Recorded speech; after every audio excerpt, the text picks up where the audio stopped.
hello and welcome again to my little lair, my studio where I do all my work. I appreciate you joining me today.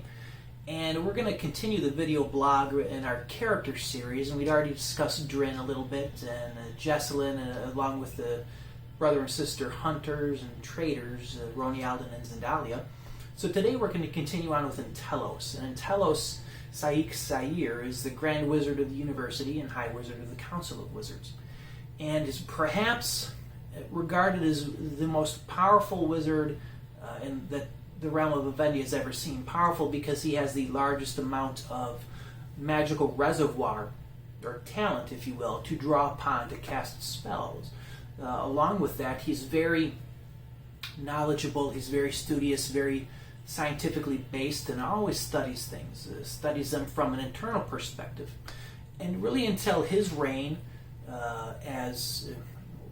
or time as the Grand Wizard of the University of Knowledge, magic was really focused externally with a journey for external knowledge of things and whatnot. But Intellos really honed that into a journey of self-knowledge first, and kind of helped promote wizardry in that respect.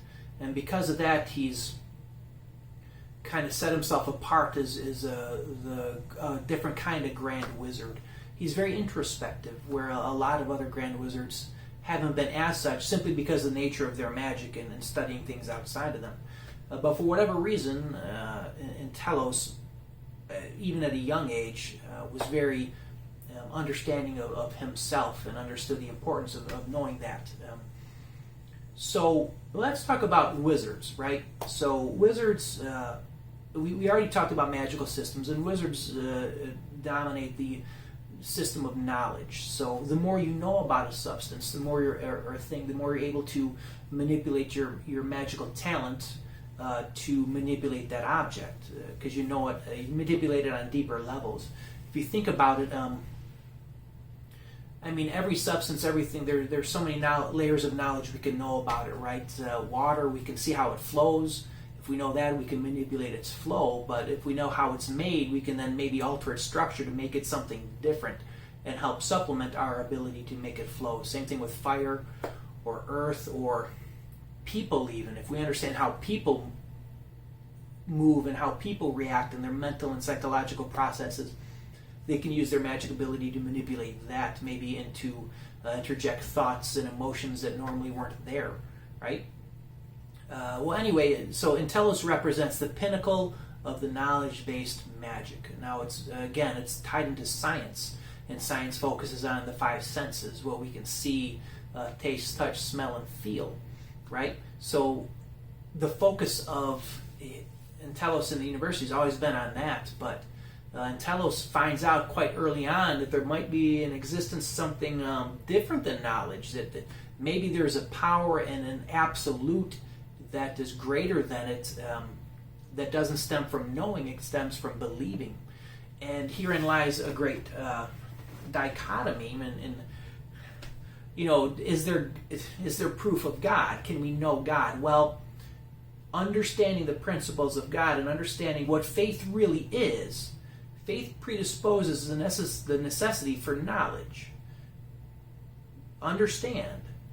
Where there is knowledge, there does not need to be faith. Where there can be no knowledge, now there is faith. So faith extends beyond knowledge into the realm of God. So when we talk about things like, is there proof of God? There are going to be signs and interpretations of God, but there will not be proof, because if there was proof of God, there would be no need for faith. And that kind of goes against why we have faith. Faith is a choice. Knowledge is an understanding, and that's different, because the essence of God is love, and love is free will and choosing. So to suggest that there is going to be absolute proof of God is to suggest that there would be no need to believe in God, which means there'd be no need to choose God. And with no choice, there's no expression of love. See? So we have Intellos, who understands knowledge. No need to choose it. He knows it. 2 + 2 = 4. We know it. Now he's going to find out something much different as the basis for decision and the basis for power, which is going to be belief and faith when there is no available proof. Faith is a confirmation of things hoped for, being proof of the things we do not see and the conviction of their reality, meaning that faith extends beyond what we can see, touch, taste, feel. We don't need it. We know it. We believe it because it's there. We don't need to see it to believe it's there, right? So he's going to go through that whole transition, and it's going to put him at odds against the other high council members of the University of Knowledge. And so spoiler effect, by the way, I'm going to get into some of them, so if you haven't read the book, please don't watch this video. I should have said in the beginning, but spoiler effect. So Intellos gets visited by an angel, and until now, he believed angels were kind of like a myth or a legend. They've been shown to show up at specific points in time, driven by need, when there was like a certain doom, but they weren't solidified in knowledge, right? They're just, an angel was here, we have to believe it was an angel. But, as a wizard, he didn't believe in anything he couldn't, know through his senses, so he didn't believe in the angels, right? Well, he gets visited by something that could only be an angel. And the angel kind of imparts to him a mission and a quest, which is kind of strange because he's the pinnacle. He's the alpha mage. He's the wizard. He's not subjected to the dictates and edicts of any other person to simply follow because he was told to do so. Yet such is the purity of the power he senses from this angel that it changes him, changes his understanding. At least begins to change him, right? Because there's always a step of change that comes. You begin to question, like, maybe, and then you believe, then you don't, then you believe it, then you don't again, then you backslide, then you resurge, or whatever. So he begins to understand that, man, maybe there's a different power than just knowledge, right? So he goes to consult with the Book of All. And now the Book of All it's like a book that gives the reader what it needs, as long as the reader understands what it needs. It's different from a desire to a need. If you just have a desire, you say, I need that Barbie doll, or I need that baseball glove. That's not a need, that's just a desire, right?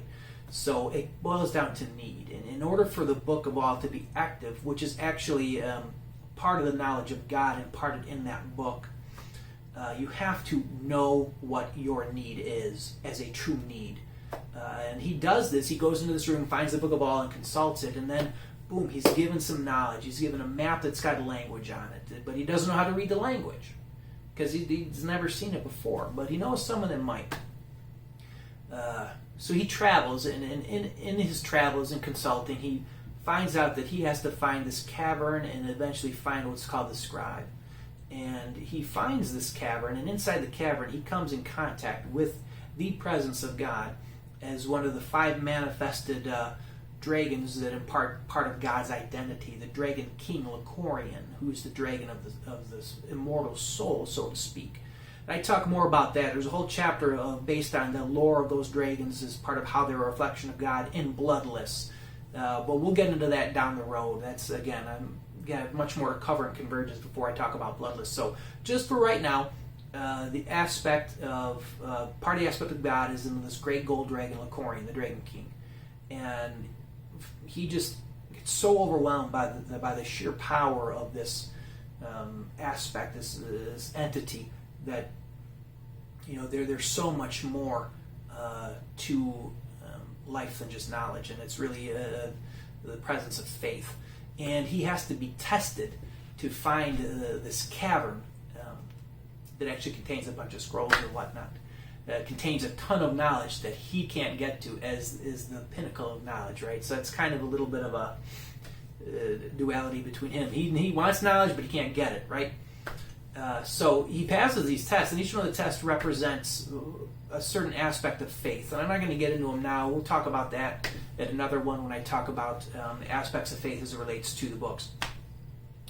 And then he gets this knowledge, he gets this presence of this Dragon King, and it completely and totally changes him.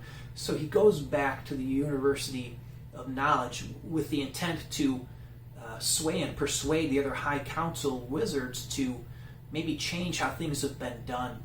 And out of purity, being the leader, he thought they would listen to him. But such is not always the case, because things are always happening behind the scene and not always motivated from purity. And so he gets there, and his second in command, his longest wizard friend, Ben Graco, who's quite a bit jealous of Intellos, has kind of organized these wizards against him. So they get to the High Council room where Intellos is expecting to explain everything, maybe get some opposition or whatnot, but he's just kind of, maybe a little bit because he's a little naive, because sometimes faith is construed as naivete, but it's really power, to remain pure, which is very different than being naive. It's a decision rather than an ignorance, right? So this meeting does not go the way he wants it to go, and in fact, they have proposed that he be convicted of crimes against knowledge, and a big, huge battle ensues.